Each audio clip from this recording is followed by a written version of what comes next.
Hello everyone, hi to everyone and welcome to Isha classes. तो आप सब मेरे साथ जुड़े हैं जहाँ पर हम पढ़ रहे हैं साइंस की ढेर सारी बातें और कुछ इंटरेस्टिंग टॉपिक्स जो हमने शुरू किए हुए हैं। तो रिसेंटली हमारा टॉपिक चल रहा है about conservation of plants and animals, जो क्लास 8 साइंस का टॉपिक रहेगा। और वैसे भी जनरल साइंस में आपका ये टॉपिक बहुत ज़्यादा यूजफुल रहेगा। कहीं पे भी आपको अगर कोई क्वेश्चन पूछा जाए about plants animals and their diversity, तो आपको ये चैप्टर ज़रूर एक बार सुन लेना चाहिए और देख लेना चाहिए। ठीक है जी। तो कुछ इंपॉर्टेंट टॉपिक्स हमारे पिछली पार्ट ऑफ वीडियोस में हमारा हो चुका है कवर। आज के सेशन में हम नेक्स्ट कुछ टॉपिक्स पढ़ेंगे जो इस चैप्टर के आपके इंपॉर्टेंट कंसेप्ट रहेंगे। ठीक है जी। तो चलिए बढ़ते आज के फर्स्ट टॉपिक की तरफ, जो है इम्पोर्टेंस ऑफ फॉरेस्ट। चलिए देखें, हर जगह आपको दिखते हैं पेड़, है ना। पेड़ बचपन में पढ़ते हैं, पेड़ हमारे लिए बहुत ज़रूरी है। पेड़ से हमें ये मिलता है, पेड़ हमें हवा देते हैं, छाया देते हैं, है ना। पेड़ से हमें ऑक्सीजन मिलती है। तो ये क्या है? These are forest. फॉरेस्ट में क्या होते हैं? Trees are there. अब देखिए, अगर फॉरेस्ट ही नहीं होंगे तो हमें कितनी मुसीबतों का सामना करना पड़ेगा, है ना। तो उनकी एक इम्पॉर्टेंस है, अपनी अपनी एक वैल्यू है। Without forest the survival of you can say Mankind and different organisms is not possible, because forest है तो हम हैं, फॉरेस्ट है तो एनिमल्स हैं, फॉरेस्ट है तो एक्सचेंज ऑफ गैसेस है ना। हमारे एटमॉस्फेयर में जो है वो गैसेस का एक्सचेंज हो रहा है, गैसेस का जो बैलेंस है वो मेंटेन्ड हो रखा है ड्यू टू फॉरेस्ट। ना हमें फॉरेस्ट को कट करना चाहिए and we should plant more and more trees, है ना। हम बोलते हैं बचपन में ही बच्चों को भी, है ना, we should plant more and more trees, we should plant these type of trees, है ना।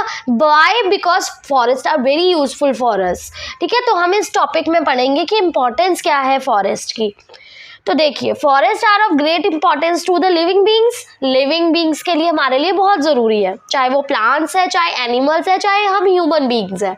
हम तीनों को ही क्या चाहिए? फॉरेस्ट या प्लांट्स, मतलब हमें ट्रीज चाहिए। जो मैं पॉइंट्स रीड करूँगी वो आपको क्लियर कर देगा कि क्यों फॉरेस्ट हमारे लिए ज़रूरी है। तो first point, forest aid in the conservation of biodiversity. Forest है तभी क्या है? जो बायोडाइवर्सिटी है, भिन्नता है, जो डिफरेंट स्पीशीज, यहाँ पे हमें ये ऑर्गेनिजम्स दिखाई दे रहे हैं, इधर वो एनिमल दिखाई दे रहा है। हमें एक ही जगह पे हम ह्यूमंस भी रह रहे हैं, प्लांट्स भी रह रहे हैं, एनिमल्स भी रह रहे हैं। तो ये क्या है? एक डाइवर्सिटी है ना। तो अगर फॉरेस्ट ही नहीं होंगे तो डाइवर्सिटी, बायोडाइवर्सिटी की जो कंजर्वेशन है वो पॉसिबल नहीं हो पाएगी। तो वो हमें इसमें हेल्प करता है। Second point, forest are naturally occurring environment for variety of plants and animals. तो जो फॉरेस्ट है वो नेचुरल एनवायरनमेंट है, एक नेचुरल हैबिटेट है। किसके लिए? प्लांट्स एंड एनिमल्स के लिए। मैंने आपको पहले भी बताया था कि हमें पता है कि फॉरेस्ट में कितने सारे एनिमल्स रहते हैं, वो उनका घर है। जैसे हमारा घर हमारा होम है ना। अगर हमारे घर हमारी छत नहीं होगी, हमारे सर के ऊपर छत नहीं होगी, तो वेयर वी विल लिव, है ना। ये हमारा घर है, हमारा हैबिटेट है। वैसे ही एनिमल्स जो है वो फॉरेस्ट में रहते हैं, ट्रीज में छिपे रहते हैं। ट्रीज से उन्हें सब कुछ, है ना, वो उनका बेसिक नीड है। ऐसे ही प्लांट्स है। ठीक है। तो क्या होगा? जो फॉरेस्ट है वो नेचुरल एनवायरनमेंट है उनका। Third, forest also provide variety of resources such as timber. हमें पता है, हम बचपन से पढ़ते आ रहे हैं कि फॉरेस्ट से हमें बहुत सारी चीज़ें मिलती है, लाइक टिम्बर, वुड, है ना, food, medicines, fruits, gum, resins, fodder होता है खाद, है ना, and etcetera. Many things are available from forest. Then forest contribute to the preservation of ecological balance. अगर हमारा एनवायरनमेंट सुरक्षित रहेगा तभी तो हमारा जो एनवायरनमेंट है, इकोलॉजी होता है सराउंडिंग्स, जहाँ पे हम एनिमल्स और प्लांट्स आपस में इंटरैक्ट करते हैं। तो जो हमारा इकोलॉजिकल का जो बैलेंस है वो मेंटेन रहेगा due to the forest only. Then forest contribute to the regulation of climate and rainfall. वही बात है, अगर फॉरेस्ट होंगे, ट्रीज होंगे तो हमारा वेदर, टेम्परेचर बढ़िया रहेगा, है ना। और रेनफॉल भी अच्छी होती जाएगी। हमने पढ़ा था ना, ड्राउट्स होते हैं तो रेनफॉल नहीं होती है, तो उससे भी बहुत ज़्यादा इफेक्ट पड़ता है।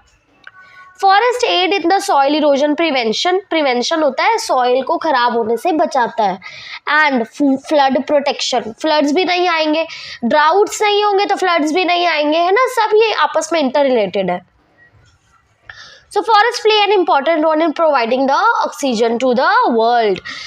The biggest thing is that the producers, the green plants are the major source of food, production for us, and in the presence of sunlight, it is providing us food with the release of oxygen gas. जो plants oxygen gas release करते हैं वही तो oxygen gas हम use कर रहे हैं. तो अगर वो CO2 एटमॉस्फेयर से नहीं लेगा तो वो ऑक्सीजन कैसे बनाएगा.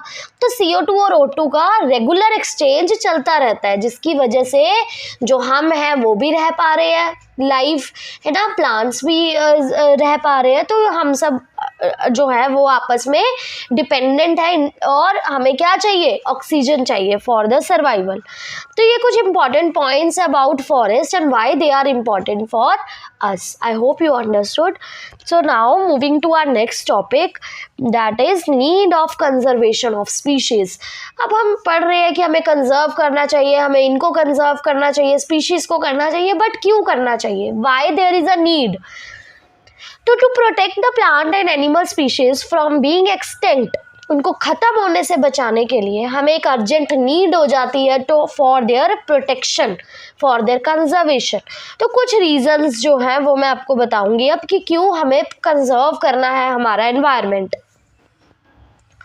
First, to maintain and preserve the ecosystem. वही बात है, इकोलॉजिकल बैलेंस को मेंटेन करना, ठीक है, वो ज़रूरी है. Genetic diversity must be sustained. जो हमारा जेनेटिक डाइवर्सिटी है, जेनेटिक हो गया वही स्पीशीज़ है ना, डिफरेंट टाइप ऑफ स्पीशीज़ को हमें अगर डाइवर्सिटी को मेंटेन करके रखना है तो हमें क्या ज़रूरी है, उनकी कंजर्वेशन ज़रूरी है. The growth of tourism might help to keep the economy growing. तो अगर हमारा जो टूरिज्म होता है ना, घूमने का, ट्रैवलिंग टूरिज्म, अगर उसकी ग्रोथ अच्छी हो रही है किसी कंट्री में या किसी एरिया में, तो उससे भी जो हमारी इकोनॉमी है वो ग्रो करती जाती है, वो इंक्रीज करती है. देन फूड रिसोर्स कंजर्वेशन, ठीक है, medicinal use for human benefit, and to preserve the endangered, uncommon and vulnerable species. Vulnerable भी वही होते हैं जो खत्म होने की कगार पर है, ठीक है. तो इन सब को बचाने के लिए हमें क्या करना चाहिए, कंजर्वेशन करनी चाहिए ऑफ ऑल द स्पीशीज. ठीक है जी, चलिए पढ़ते हैं नेक्स्ट टॉपिक की तरफ, जो है हमारा red data book. This is very important topic. Full fledge question is asked directly that explain red data book, what is red data book. तो देखिए, अब देखिए, जो हम बात कर रहे हैं कि जो स्पीशीज़ है वो एक्सटिंक्ट हो रहे हैं, एंडेंजर्ड हो रखे हैं ना, और जो ख़त्म होने की उस लाइन पर है. तो जो IUCN है हमारा डिपार्टमेंट, IUCN होता है international union for the conservation of nature and natural resources. One word में आपको ये फुल फॉर्म भी पूछी जा सकती है, एक्सपैंड IUCN. ठीक है, तो जो ये जो डिपार्टमेंट है, इन्होंने एक लिस्ट मेंटेन करी हुई है अपनी एक बुक में, जिस बुक का नाम है रेड डाटा बुक. रेड किसके लिए होता है, डेंजर के लिए होता है ना, तो ये उस बेसिस पे बुक बनाई गई है. तो इसमें एक लिस्ट बनाई गई है जिसमें वो डिफरेंट प्लांट्स और एनिमल्स को क्लासीफाई किया हुआ है उन्होंने, और उनको वहाँ पर डिफरेंट ग्रुप्स में उन्होंने क्लासीफाई करके लिखा हुआ है कि जो ख़त्म होने की कगार पर है. ठीक है, तो जो रेड डाटा बुक है वो एक रिकॉर्ड बना के रखता है जितने भी हमारे दुनिया में, वर्ल्ड में एंडेंजर्ड स्पीशीज़ है ना, किसके, प्लांट्स और एनिमल्स के, उनकी एक लिस्ट तैयार हो रखी है उनके नेम्स के साथ. ठीक है, तो ये एक इंटरनेशनली, मतलब इंटरनेशनल लेवल पे इसको मेंटेन किया जाता है, और जो हमारी कंट्री भी है, मतलब ऑल ओवर द वर्ल्ड इसको मेंटेन किया जाता है. ठीक है, तो इसमें proper data, recent updated data यहाँ पर लिखा जाता है, लिस्ट बनाई जाती है. ठीक है जी, तो ये होता है आपका रेड डाटा बुक. पढ़ लेते हैं एक बार. Based on the risk of endangered and extinction, the IUCN, International Union for the Conservation of Nature and Natural Resources, maintains a list in the book called Red Data Book, which classifies animals and plants into different groups. Red Data Book keeps a record of all the endangered plants and animals and it is maintain internationally by an organism, means हम ही maintain करते हैं उसको, ठीक है, humans maintain करते हैं। And हमारी जो कंट्री है, our country also maintain red data book for plants and animals. ठीक है जी, तो ये छोटा सा कंसेप्ट था जो आपको पता होना चाहिए। चलिए नेक्स्ट बढ़ते हैं अगले इम्पॉर्टेंट पॉइंट की तरफ, जो है हमारा एक प्रोजेक्ट था जो हमारा लॉन्च किया गया था, किसको नज़र में रखते हुए, हमारे एनिमल्स को नज़र में रखते हुए, जो है टाइगर। ठीक है, तो एक प्रोजेक्ट टाइगर लॉन्च किया गया था। ये एक प्रोजेक्ट था जो हमारी कंट्री में government, by our Indian government इसको लॉन्च किया गया, और ये हुआ था इन 1973। और इस प्रोजेक्ट का मेन एम क्या था? एम था कि to protect the Bengal tiger. ठीक है, जो बंगाल टाइगर है उनकी प्रोटेक्शन के लिए, क्योंकि वो ख़त्म होने वाले थे, तो हमें अर्जेंट नीड हुई कि हमें उनको बचाना है, क्योंकि अगर उनकी सारी स्पीशीज़ ख़त्म हो गई तो बंगाल टाइगर है ना पूरे एक्सटिंक्ट हो जाएंगे। बट हमें तो नहीं चाहिए, हमें चाहिए कि वो प्रिजर्व्ड रहे, है ना, बचे रहे। तो एक ये प्रोजेक्ट लॉन्च किया था गवर्नमेंट ने, जिससे हमें उनको प्रोटेक्ट करना था। तो इस प्रोजेक्ट का मेन ऑब्जेक्टिव यही था कि हमें उनकी टाइगर की, जो बचे हुए टाइगर है बंगाल टाइगर, उनकी पॉपुलेशन को हमें मेंटेन करके रखना है, प्रोटेक्ट करके रखना है, सो दैट उनका सर्वाइवल बना रहे। ठीक है, तो प्रोजेक्ट टाइगर के जो मेन एम थे, है ना, हम क्या मेन हमारा गोल क्या था? It reduce the factors that contribute to tiger habitat loss and reduce them by appropriate management. तो हमें क्या करना था? हमें ऐसे फैक्टर्स को रिड्यूस करना था, कम करना था, ऐसे रीजंस को कम करना था जिससे उनके टाइगर की जो पॉपुलेशन थी और हैबिटेट था वो ख़त्म होती जा रही थी। मतलब हमें ऐसे काम कम करने थे जिससे उनकी पॉपुलेशन ख़त्म हो जाए, एंड रिड्यूस देम, और उन मतलब वो ना ख़त्म होए। और उनको कैसे कर पा रहे थे हम, कैसे करना था हमें? By appropriate management. हमें मैनेजमेंट अच्छी रखनी थी, सो दैट मतलब पूरी प्रोटेक्शन हमें चाहिए थी, सो दैट जो हम हैं ऑन द ह्यूमन लेवल, हम उनको एक्सटिंक्ट होने से बचा पाए। और सबसे मतलब मेजर आप क्या कर सकते थे? We can prevent the extinction by hunting, है ना। अगर हम पोचर्स, हंटर्स, उनको ही रोक देंगे, दैट वी बैन लगा देंगे that they should not do hunting, तो उनकी पॉपुलेशन कुछ हद तक बनी रह सकती है। ठीक है, सेकेंड रीजन क्या है? The habitat damage must be repaired to the greatest degree possible in order to promote the ecosystem recovery. तो हम और क्या कर सकते हैं? हम जो उनका हैबिटेट है, उनका जो घर है, वो अगर डैमेज हो रहा है तो हम उसको प्रिवेंट कर सकते हैं, उनको रिपेयर कर सकते हैं ना। मतलब अपने लेवल पे हम जितना कर सकते हैं हमें करना चाहिए, सो दैट जो हमारा इकोसिस्टम का बैलेंस है वो बना रहे, और जो टाइगर की पॉपुलेशन है वो भी बनी रहे, वो नहीं ख़त्म होए। ठीक है, तो ये हमारा मेन था कि प्रोजेक्ट टाइगर क्या होता है, उसको कब लॉन्च किया गया, किसने लॉन्च किया, और इसके मेन गोल क्या थे, मेन ऑब्जेक्टिव क्या थे। ठीक है जी, तो this was about your project tiger.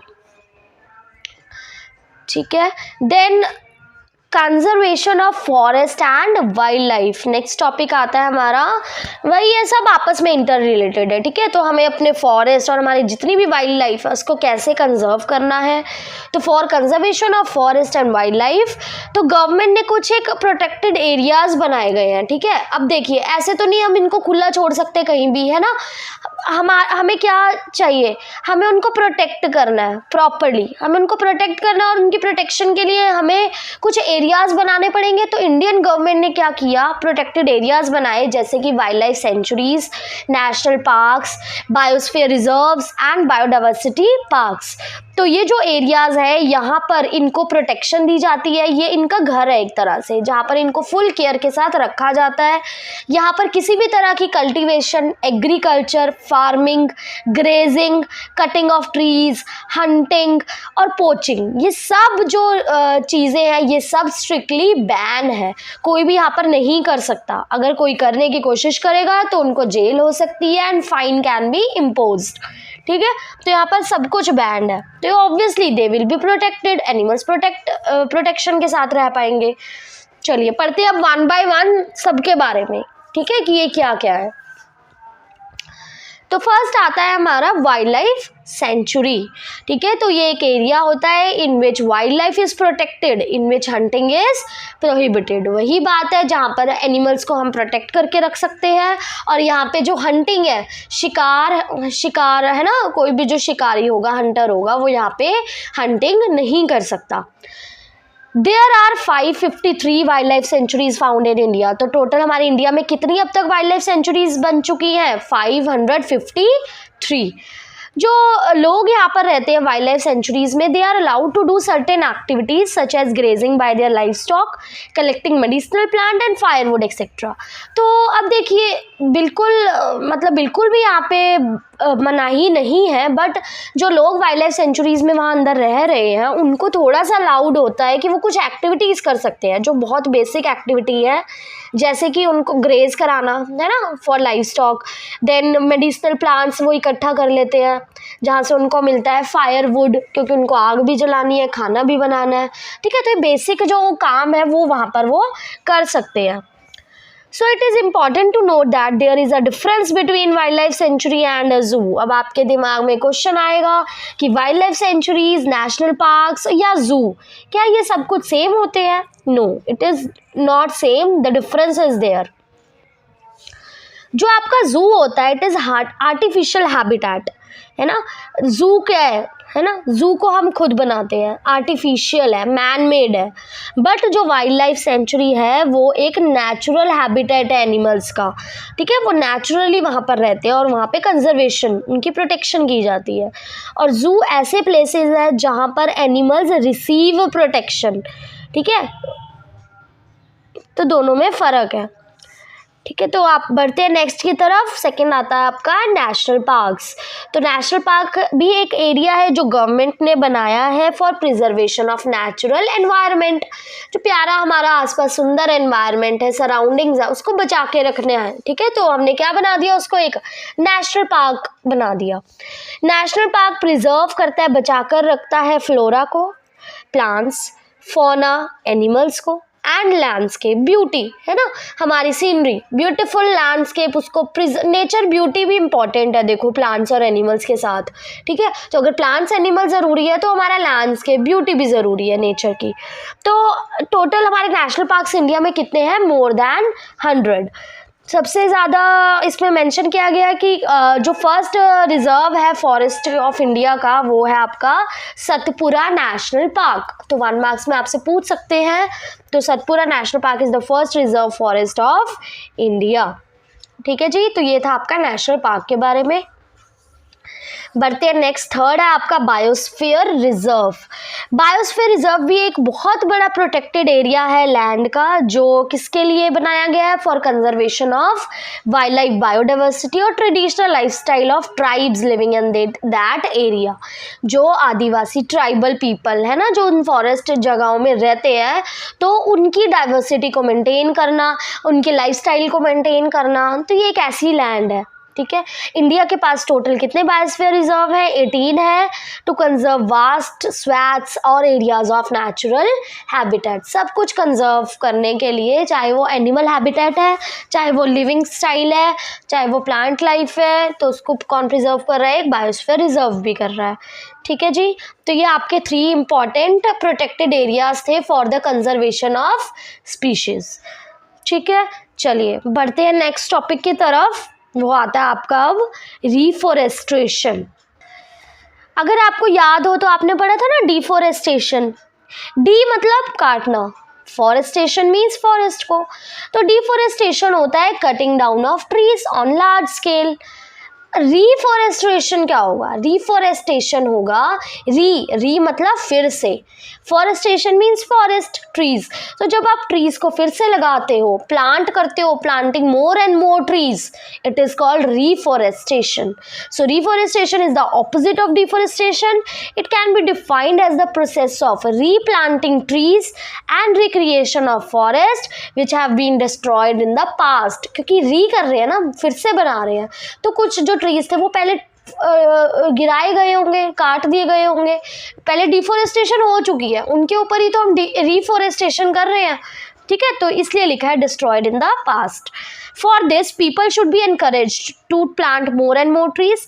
हम हर जगह बताते हैं ना कि हमें बेसिक चीज़ है कि we should plant more and more trees, हमें अपने आसपास ग्रीनरी रखनी चाहिए। You should do gardening also, घर में पॉट्स लाओ, है ना, प्लांट्स को लगाओ। वो क्या होता है, ग्रीनरी, हमारी ब्यूटी मेंटेन हो रही है ना, नेचर अच्छा हो रहा है, नेचर स्पेसिफाई हो रहा है। तो हमें लोगों को इनकरेज करना चाहिए, मोटिवेट करना चाहिए, अवेयरनेस स्प्रेड करनी चाहिए that they should plant more and more trees, क्योंकि जितने ज़्यादा ट्रीज होंगे देखो उतना आपका फ़ायदा है ना, उतना हमारा एनवायरनमेंट अच्छा रहेगा, वेदर अच्छा रहेगा, टेम्परेचर सही रहेगा। So reforestation can take place naturally also.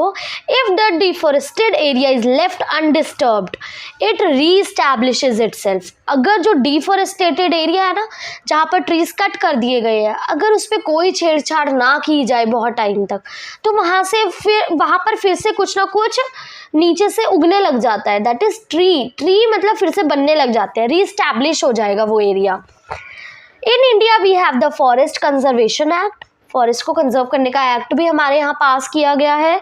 ये एक्ट एम करता है preservation and conservation of natural forest and meeting the basic needs of people living in और नियर द फॉरेस्ट। तो ये था आपका अबाउट रिफॉरेस्टेशन। ठीक है, बढ़ते हैं नेक्स्ट टॉपिक की तरफ, जो है आपका last topic, that is recycling of paper. ठीक है, ये भी आप को पता होगा, we should do paper recycling, है ना। हम पढ़ते हैं कि some materials are recyclable with some are non recyclable. वो क्या होता है, कुछ को हम, जैसे आप घर में रैग पिक, है ना, वो जो वेंडर्स वो आते हैं, रद्दी वाले आते हैं, उनको आप देते हो अपने घर का जो भी सामान होता है, वाई बुक्स, ओल्ड बुक्स देते हो, क्यों? क्योंकि जो पेपर होता है ना वो रिसाइकलेबल होता है। तो recycling of paper refers to the process by which waste paper can recycled for reuse. तो वेस्ट पेपर है उसको कभी मत जलाओ, ठीक है, उसको संभाल के रखो, सो दैट आप उसको बेच दो, सेल कर दो, और जो रिसाइकलिंग वाले होते हैं वो उसको रीयूज कर लेते हैं। Recycling 1 ton of paper, 1 ton अगर पेपर का रिसाइकिल करते हैं तो इससे हम लगभग 17 फुली ग्रोन ट्रीज को बचा सकते हैं फ्रॉम कटिंग डाउन। आप सोचो, अगर आप 1 टन ऑफ पेपर को रिसाइकिल करवा रहे हो ना, दैट मीन्स आप 17 पेड़ों को बचा रहे हो, मतलब वो 17 पेड़ ट्रीज के बराबर है। तो देखिए ट्रीज हमारे लिए कितने ज़रूरी हो गए। And it also saves the landfill space, it saves energy also. Then the amount of harmful chemicals used in the paper making will also be reduced. तो इससे क्या होता है, ये सब हमारा कंजर्व करता है, अबाउट ऑफ फॉरेस्ट कंजर्वेशन करता है, and this is called recycling of paper. ठीक है जी, तो ये था आपका चैप्टर बेसिक। ठीक है, सारे इंपॉर्टेंट टॉपिक्स मैंने आपके साथ 1 बाय 1 डिस्कस किए हैं। अब हम आते हैं समरी, लास्ट में मैं आपको एक शॉर्ट में समरी बता रही हूँ, ठीक है, कि इस चैप्टर हमने क्या क्या पढ़ा है। फर्स्ट प्रिजर्वेशन किया हमने, ठीक है, एंड प्रोटेक्शन किया, डिफरेंट डाइवर्सिटी ऑफ स्पीशीज़ की। वो स्पीशीज़ कोई भी हो सकते हैं, प्लांट्स भी हो सकते हैं और एनिमल्स भी हो सकते हैं। हम उनको प्रिजर्व कर रहे हैं, उनको बचा रहे हैं, उनको कंजर्व कर रहे हैं, और इसी प्रोसेस को बोला जाता है कंजर्वेशन। फिर हमने पढ़ा है डिफॉरेस्टेशन के बारे में, वो होता है the cutting down of trees, जब हम ट्रीज को कट करते रहते हैं, दैट इज डिफॉरेस्टेशन। और हम कट क्यों करते हैं, हमारे बेसिक कुछ रीजंस हैं, है ना। ह्यूमन अपनी सेल्फिशनेस के वजह से उसको कट करता है, ठीक है, और हमें फॉरेस्ट को कैसे कंजर्व करना चाहिए वो सब हमने डिस्कस किया।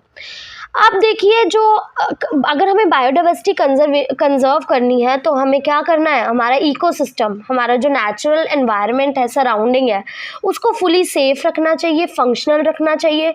और ये सब हम कैसे कर सकते हैं, अगर हम उसको प्रॉपरली मेंटेन करेंगे, रिस्टोर करेंगे और प्रॉपर उसकी मैनेजमेंट करेंगे। ठीक है जी। फिर हमने देखा फोटोसिंथेसिस प्लांट्स के बारे में, है ना। प्लांट्स हमें पता है फोटोसिंथेसिस करते हैं। फोटोसिंथेसिस के ज़रिए वो कौन सी गैस को अपने अंदर लेते हैं, CO2 को लेते हैं। जब CO2 को वो एब्जॉर्ब करेंगे, उससे क्या बनाएंगे, केमिकल रिएक्शन होगी और वो क्या बनाएंगे, फूड बनाएंगे in the form of glucose. जब फूड बनाते हैं, फूड बन गया, उसके साथ एक गैस भी रिलीज होती है, दैट इज ऑक्सीजन। ठीक है, और वो ऑक्सीजन जो है वो हम ह्यूमन बींग्स यूज़ कर रहे हैं। तो प्लांट्स हमारे लिए बहुत ज़्यादा ज़रूरी हो जाते हैं। और प्लांट्स के लिए क्या ज़रूरी है, सन ज़रूरी है, क्योंकि जो सन है वो एक अल्टीमेट सोर्स ऑफ एनर्जी है प्लांट्स के लिए। अब अगर डिफोरेस्टेशन होती जाएगी तो क्या हमें ऑक्सीजन अच्छे से मिल पाएगी? नहीं, क्योंकि फॉरेस्ट ही नहीं होंगे, ट्रीज़ ही नहीं होंगे तो ऑक्सीजन कौन बनाएगा? तो वो हो जाता है। और अगर ट्रीज़ भी नहीं होंगे तो एक मेजर चीज़ होती है, that is increase in the CO2 gas in the atmosphere. क्योंकि जो प्लांट्स थे वो तो CO2 को एब्जॉर्ब कर रहे थे ना, पर अगर ट्रीज़ ही नहीं होंगे तो उनको एब्जॉर्ब कौन करेगा? और जो एटमोसफियर है उसमें CO2 कार्बन डाइऑक्साइड तो बढ़ती जाएगी बढ़ती जाएगी। तो अगर वो बढ़ती जाएगी तो उससे क्या होगा, अर्थ का जो टेम्परेचर है वो बहुत ज़्यादा इंक्रीज करता जाएगा और उससे एक मेजर चीज़ हो जाएगी, दैट इज़ ग्लोबल वार्मिंग। ठीक है जी।